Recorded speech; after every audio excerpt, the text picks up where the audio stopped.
Good morning, Mike and Arlen, our Philippine journey. It's very early here in the morning, about 4 o'clock. Hey, we see a very simple, basic mistake that comes into play more often than you would think. And we want you to avoid it. So stick around and let's talk about it.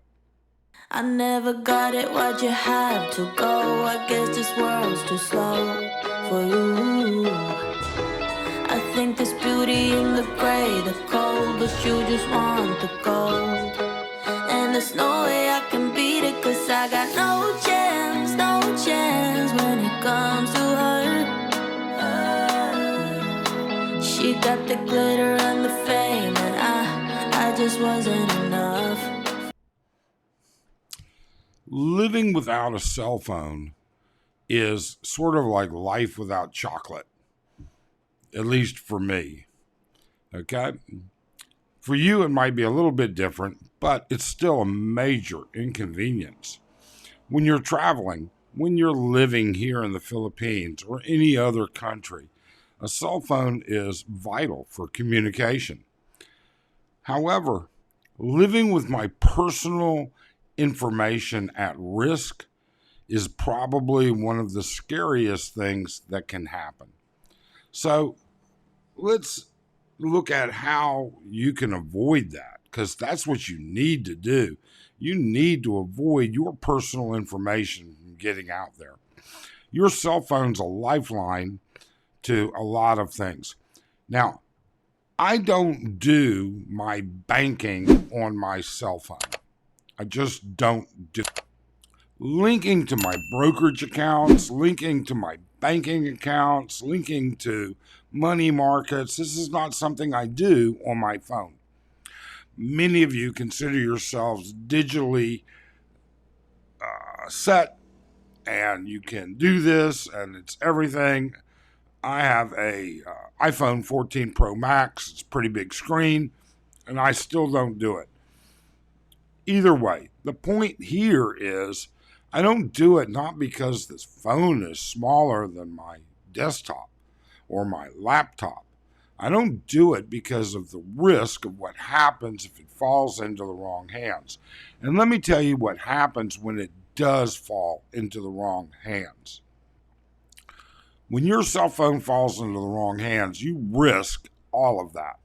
And you run your ass ragged, contacting, deleting, doing everything you can. You have to replace it. You have to do this. You have to do that.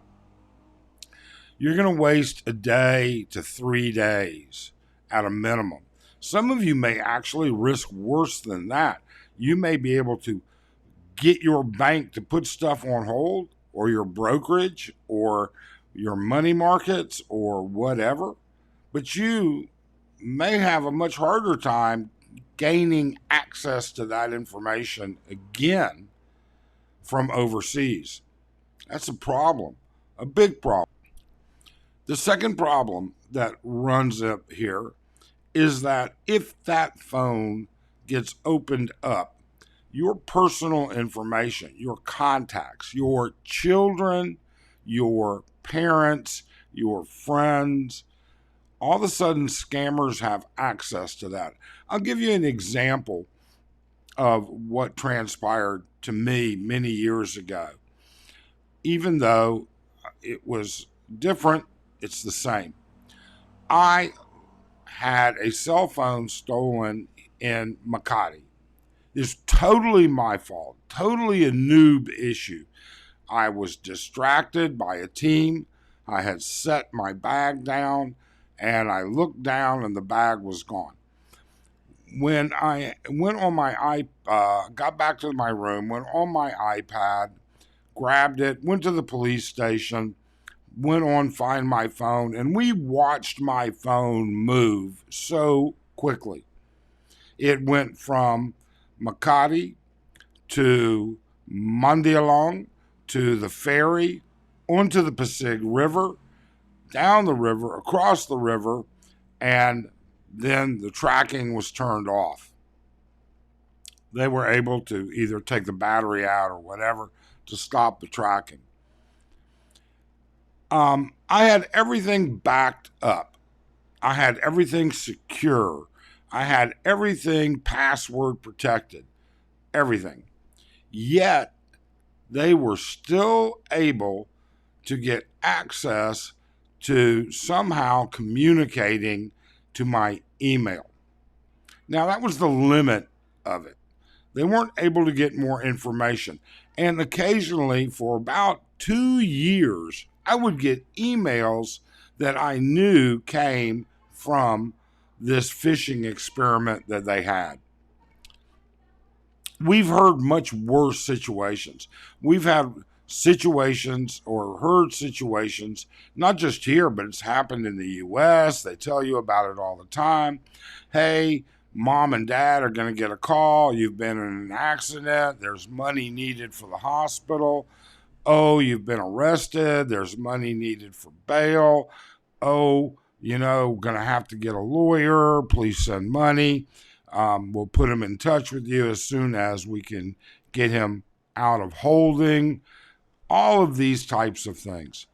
Yeah, you can back it all up. And yeah, you can lock it down. But in the back of your mind, you're always afraid. In the back of your mind, you're worried. Hey, what happens if they do open it? Hackers are getting better and better and better. Why bother? Why bother dealing with that? If you're going to keep personal information on your phone, which all of us do, don't put that phone out there to be stolen.